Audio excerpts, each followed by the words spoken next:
महाकाली का शरीर कृष्ण वर्ण का होता है। वे नग्न, अर्धनग्न काले वस्त्रों में, गले में नरमुंडों की माला, कमर में हाथों की माला, रक्तरंजित जिह्वा बाहर निकली हुई और हाथ में खड्ग एवं एक कटा हुआ सिर लिए रहती हैं। उनके 4 या 10 हाथ होते हैं और वे शमशान में निवास करती हैं। महाकाली की प्रसिद्ध कथा। एक बार असुर रक्तबीज को देवता मार नहीं सके क्योंकि उसके खून की हर बूंद से नया रक्तबीज उत्पन्न हो जाता था। तब माँ दुर्गा ने काली रूप धारण किया। काली ने युद्ध भूमि में रक्तबीज का सिर काट दिया और उसका खून धरती पर गिरने से पहले अपनी जीभ से पी लिया, जिससे कोई नया रक्तबीज उत्पन्न नहीं हो पाया। इस प्रकार उन्होंने रक्तबीज का वध कर संसार की रक्षा की। तारा देवी का स्वरूप महाकाली से मिलता जुलता है, परंतु वे अधिक करुणामयी होती हैं।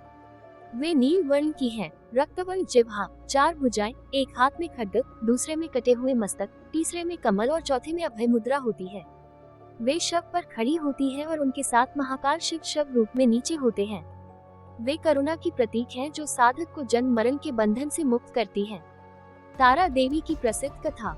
एक बार जब सागर मंथन में हलाहल विष निकला तो शिव ने उसे पी लिया, जिससे वे मूर्छित हो गए। पार्वती ने उस समय तारा रूप धारण कर शिव को अपनी छाती से दूध पिलाया और उनकी मूर्छा को दूर किया। यही कारण है कि तारा को त्राता, रक्षक और माँ कहा जाता है, जो मृत्यु की स्थिति से भी मुक्ति देती है। त्रिपुर सुंदरी 10 महाविद्याओं में सबसे सौम्य, सुंदर और दिव्य रूप हैं। उन्हें षोडशी भी कहा जाता है क्योंकि वे 16 वर्ष की कन्या के रूप में दर्शाई जाती हैं, यौवन से पूर्ण परंतु सात्विक एवं ब्रह्म विद्या से युक्त। वे त्रिकोण आकृति वाले श्री यंत्र में विराजमान रहती हैं, जो सृष्टि, स्थिति और संहार का प्रतीक है। उनके 4 हाथ होते हैं, जिनमें कमल, धनुष, पुष्पों का बाण, पुष्पबाण और अभय मुद्रा होती है।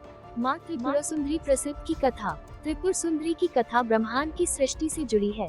जब ब्रह्मा, विष्णु और महेश भी अज्ञान में थे, तब आदि शक्ति ने त्रिपुर सुंदरी रूप में प्रकट होकर उन्हें सच्चिदानंद ब्रह्म का ज्ञान कराया। इसी कारण वे ब्रह्म विद्या की देवी भी हैं। एक अन्य कथा के अनुसार शिव को अपने अज्ञान से मुक्त करने हेतु ही देवी ने सौम्य रूप में त्रिपुर सुंदरी बनकर उन्हें श्री विद्या का उपदेश दिया। ये श्री विद्या साधना ही त्रिपुर सुंदरी की मुख्य साधना है।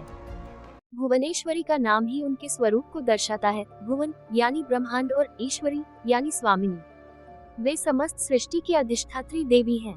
उनका रंग स्वर्णिम या रक्तवर्ण लालिमा युक्त होता है। वे चतुर्भुजी हैं और हाथों में अंकुश, पाश, वरमुद्रा और अभयमुद्रा धारण करती हैं।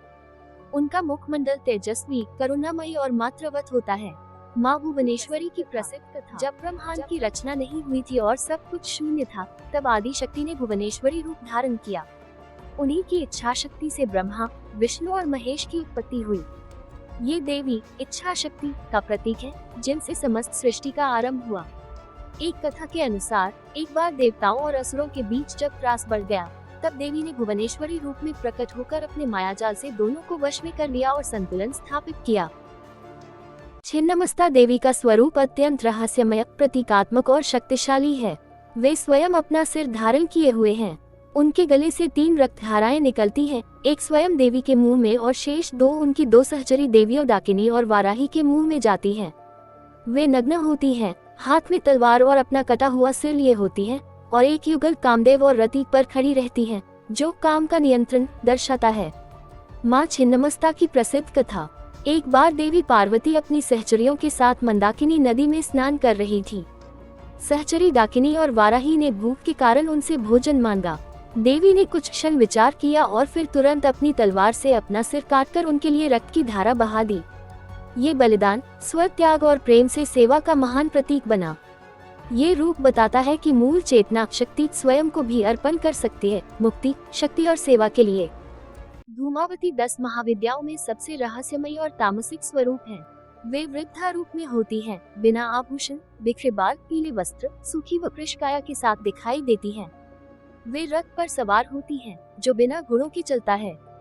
उनके हाथ में झंडा और पात्र कप होता है।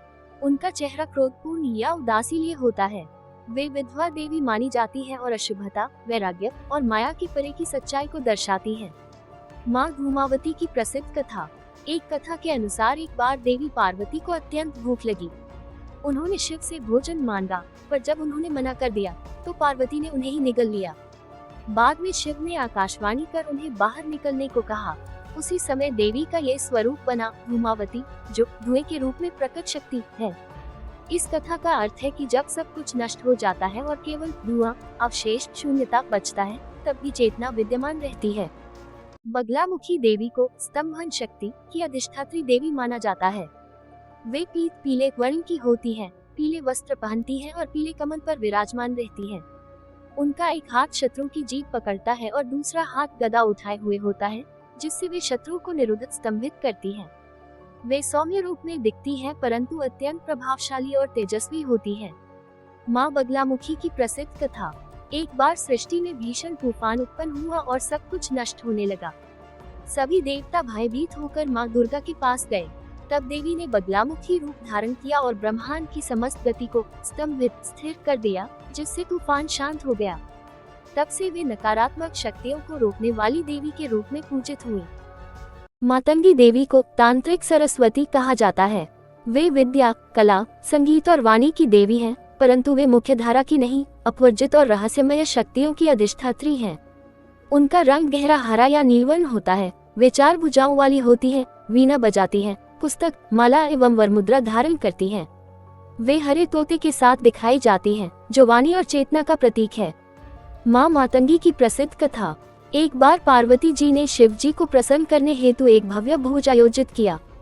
भोज के बाद बचा हुआ अन्न वे स्वयं भोजन रूप में धारण करने लगी। उसी क्षण उनका मातंगी रूप प्रकट हुआ, जो अपवित्र माने गए पदार्थों में भी दिव्यता को दर्शाता है। इससे ये प्रतीक बनता है कि माँ हर रूप, हर भाव, हर अवस्था में व्याप्त है, शुद्ध और अशुद्ध में भी।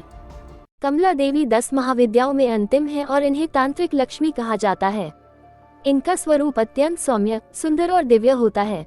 वे कमल के फूलों पर विराजमान होती हैं, 4 भुजाएं होती हैं, 2 हाथों से सोने के सिक्के बरसाती हैं, एक में कमल और एक में अभय मुद्रा होती है। उनके चारों ओर हाथी जल से अभिषेक करते हैं, जो ऐश्वर्य, शांति और पवित्रता का प्रतीक है। माँ कमला की प्रसिद्ध कथा।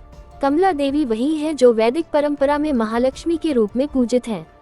जब समुद्र मंथन हुआ, तब देवी लक्ष्मी कमल पर बैठकर प्रकट हुई और उन्होंने समस्त देवताओं को समृद्धि, शक्ति और संतुलन प्रदान किया।